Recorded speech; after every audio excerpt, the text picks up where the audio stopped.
लगाते हैं सो कल्याण को पाते हैं, उनके ऊपर कल्याण आता है, परमेश्वर का आशीर्वाद आता है।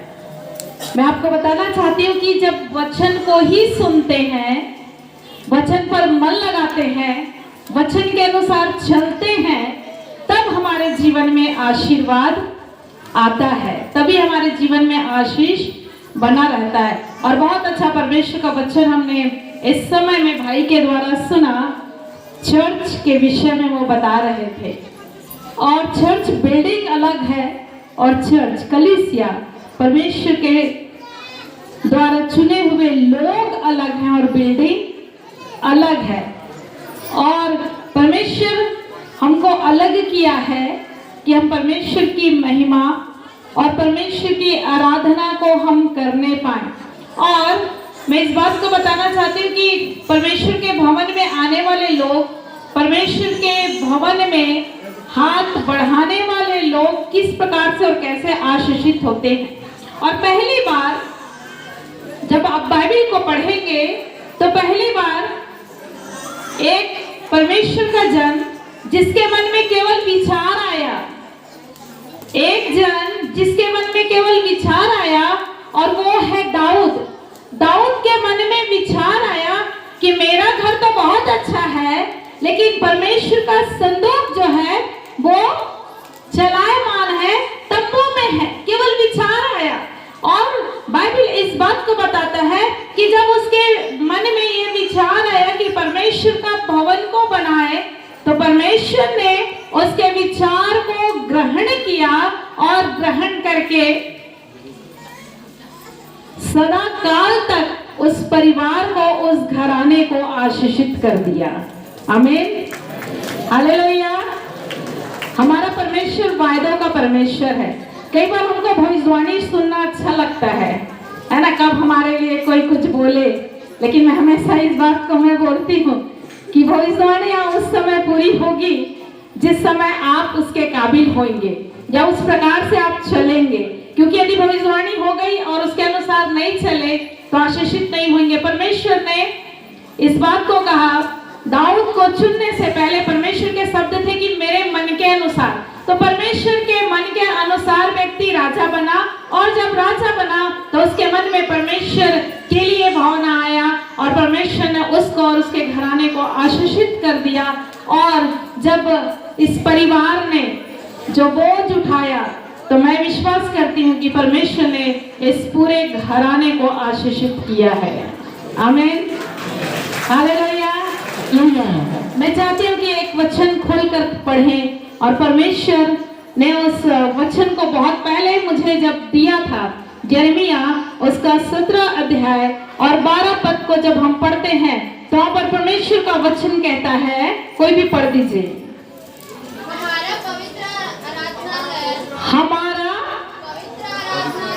पवित्र आराधनालय हमारा पवित्र आराधनालय आदि से पवित्र आराधनालय आदि से ऊंचे स्थान पर रखे हुए, ऊंचे स्थान पर रखे हुए। बहुत अच्छे से सुनिए, परमेश्वर का भवन, चर्च बिल्डिंग ऐसे ही नहीं है ना।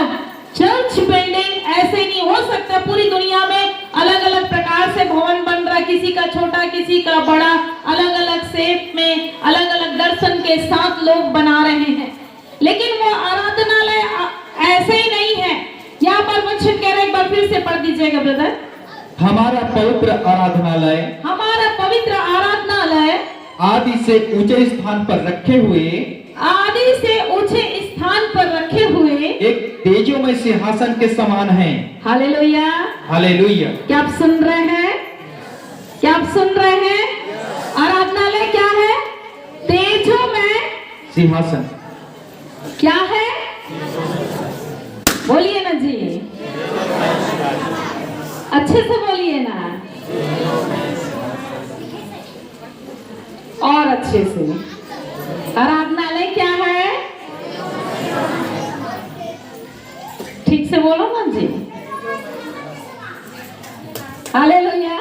मुझे बहुत अच्छा लगता है जब मैं जाती हूँ और महिला पासबान को देखती हूँ तो 1992 से मैं प्रभु में हूँ, तो मुझे बहुत अच्छा लगता है। हमारी बहन ही यहाँ जोर से बोली, मेरे पास तो माइक है तो ऑलरेडी मेरा आवाज जा रहा होगा, लेकिन बहन ने बहुत ऊंचे शब्द में कहा।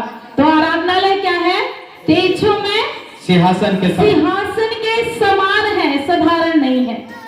मैं आपको इस बात को मैं बोलना चाहती हूँ कि आराधनालय छोड़ने का जगह नहीं है, आराधनालय को थाम करके रखने का जगह है।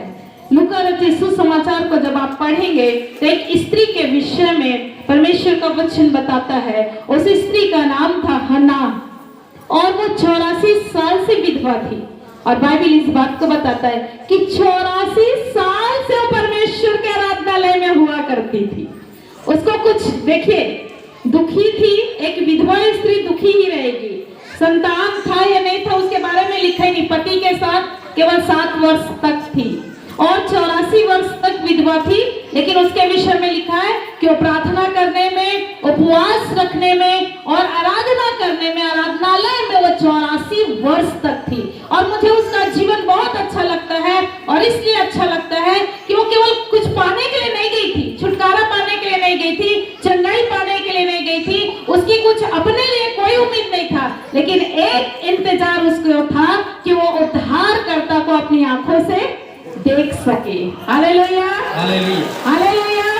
परमेश्वर के भवन में आप परमेश्वर से मिलने आला, क्योंकि परमेश्वर का वचन बताता है कि परमेश्वर का आराधनालय जो मनुष्य बना दिया है, आप इस बात को जानिए कि वो तेजोमय सिंहासन है। और जब तेजोमय सिंहासन है तो वास्तव में परमेश्वर आप उतर करके आएगा अपने लोगों से मिलने के लिए। Hallelujah, hallelujah.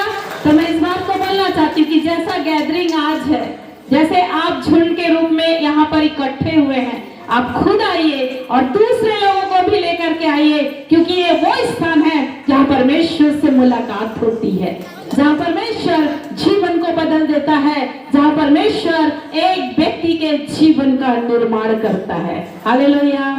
सो परमेश्वर चाहता है कि जैसे हमारे भाई बता रहे थे कि परमेश्वर आप ही पवित्र है और वो चाहता है कि हर एक व्यक्ति पवित्र बने। तो बड़े पवित्रता के साथ जब हम परमेश्वर के भवन में होते हैं तो परमेश्वर आप ही हमसे मिलते हैं और हमारे जीवन का निर्माण करते हैं। सो परमेश्वर इन वचनों के द्वारा आप सबको बहुत ऐसे आशीष दे। आमीन।